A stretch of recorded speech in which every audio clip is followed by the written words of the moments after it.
A mediados del siglo XX existía un ferrocarril, el de La Robla, un tren huyero que transportaba carbón de León a Vizcaya. Hace años, el sonido de aquel tren ruidoso pero lleno de recuerdos se detuvo. El ferrocarril parte desde León y atraviesa el País Vasco, Cantabria y Asturias hasta llegar a Galicia.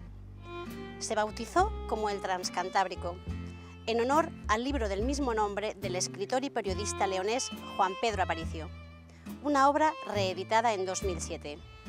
Con ellos viajamos en este histórico tren. Juan Pedro, la línea de este tren pasaba justo delante de tu colegio en León. ¿El libro surge como recuerdo de esos años? Bueno, hombre, como recuerdo de la vida del colegio, no. Pero sí surge por el fogonazo ese que se me quedó clavado en la memoria, de ese trenecillo que era como los que veía yo en las películas del oeste con los penachos de humo y que me parecía un misterio su destino, Bilbao, las montañas, todo eso. Y yo quise pues ver si el itinerario era cierto, si no era un mito. Y bueno, pues un día, ya viviendo en Madrid, me decidí a hacer el viaje entero de Bilbao a León. Lo hice así porque me era más agradable volver a casa, ¿no? Aunque yo ya vivía en Madrid, pero en fin, la casa sentimental seguía siendo León. Y luego el tren era algo maravilloso en sí mismo, o sea, toda una aventura, todo un mundo pues humilde, lleno de encanto, lleno de gente maravillosa. Bueno, todo eso de algún modo parece que el tren mismo lo anunciaba al verlo en la distancia. ¿Cómo recibiste la noticia de la creación de este tren gracias a tu libro, escrito ya hace más de 25 años? Hombre, pues con alegría, pero no porque tuviera algo que ver con que yo había sugerido, que lo sugería, que se podía crear ese tipo de tren para de algún modo vivificar la zona, sino porque por primera vez uno notaba que ya había habido el cambio político. Es decir, cuando se sugería una nueva idea, no caía en el vacío. Eso fue lo que más hermoso me pareció. Es decir, que yo aportaba una serie de datos donde se había hecho eso mismo, decía que se podía hacer aquí, daba incluso el nombre y se hizo en un periodo muy corto. Es decir, que prendió con entusiasmo en la gente que entonces llevaba la FEVE. Y vamos, han hecho una obra maravillosa porque creo que tiene un éxito enorme, creo que es el tren turístico más exitoso del mundo. Hasta ese hemos llegado, lo han duplicado, o sea que yo estoy desde todos los puntos de vista encantado, pero sobre todo aquel. En el libro describes a los pasajeros, hablas de los maquinistas, de los ferroviarios. ¿Recuerdas algo de la gente que trabajaba en ese tren? Hombre, mucho. Además, yo creo que a la distancia les he seguido sin tener contacto directo con ellos, porque de algún modo me han hecho a mí ferroviario también. Entonces yo sé pues que se han jubilado, de dónde viven, quién ya no está, eso lo sé.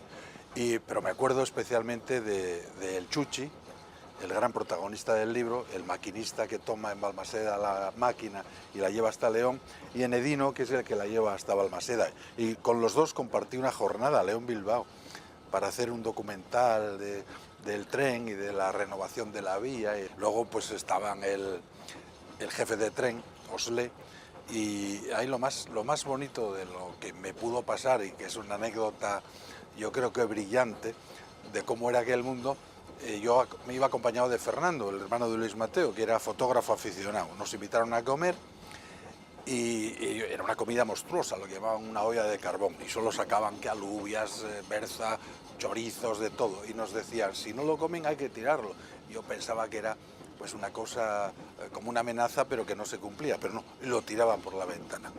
De tal manera que nosotros, a medida que veíamos que ellos cumplían la amenaza, pues nos forzábamos en comer. Cuando un periodista quiso hacer un reportaje sobre personajes de libros de viaje, entrevistó a este Oslé, y este Oslé le dicen, ¿qué recuerda usted de aquel viaje? Y de aquellos, y dice, uy, yo recuerdo a aquellos que venían de Madrid, porque veníamos de Madrid. Dice que estaban muertos de hambre, les invitamos a comer y nos dejaron sin comida. Digo, joder, lo que va de lo pintado a lo vivo, ¿no? Algunos pasajeros, ya definitivamente instalados, nos observan a través del cristal de las ventanas, lo que nos hace la impresión de estar pasando revista a los vagones escoltados por los dos hombres uniformados. A decir verdad, El ferrocarril de la Robla no es un tren cualquiera. Si el Transiberiano recorre casi un cuarto de la superficie de la Tierra, bastante más que de Nueva York a Madrid, si tal viaje pudiera hacerse, nuestro tren, modesto, sufrido, ignorado, es el ferrocarril de vía estrecha más largo de Europa Occidental. La línea tiene una longitud de 340 kilómetros. Buen binomio este, el Transiberiano y el Transcantábrico, con permiso de los de la cornisa, Goliat y David.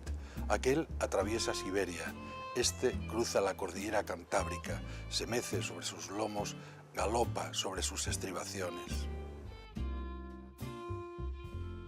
¿Qué paisajes puede encontrar el viajero ahora? ¿Son muy diferentes a los que recuerdas de tu niñez? Yo creo que esto apenas ha cambiado. El paisaje de la cordillera desde el sur, en la ladera leonesa, es idéntico al de la ladera asturiana, solo que con un verdor más vivo en el lado de allá. Este año eres el comisario del 1100 aniversario del Reino de León. ¿Qué se trata de transmitir con esta celebración y personalmente con qué te gustaría que se quedaran los visitantes?